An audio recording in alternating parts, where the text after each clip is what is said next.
దేవునికి స్తోత్రములు. మీ అందరికీ నా వందనములు. ఈరోజు దేవుని వాగ్దానం, ఆనందకరమైన దేశంలో మీరు నివసింతురు.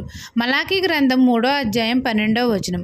సైన్యములకు అధిపతి అయిన యెహోవా మనతో సెలవిచ్చినదేమనగా, ఆనందకరమైన దేశంలో మీరు నివసింతురు అని. మనమందరము దేవునికి నమ్మకమైన సాక్షులుగా జీవించాలి. విశ్వాస సంబంధమైన మంచి పోరాటం పోరాడాలి. మన జీవితాల్లో అపవాదికి చోటేయకుండా బ్రతకాలి.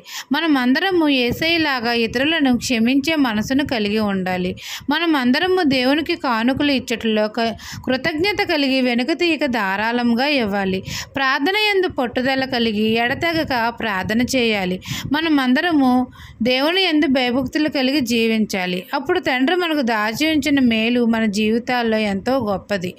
ఇవన్నీ చేస్తే మన తండ్రి మనల్ని ఆనందకరమైన దేశంలో మనల్ని నివసింపజేస్తాడు. నిత్య సంతోషము మన తలల మీద ఉంచుతాడు. ఈ దిన వాగ్దానం నా జీవితంలో నెరవేరాలని కోరుకుంటూ, దేవుని సువార్త పరిచర్యలో మీ సహోదరి. ఆమెన్.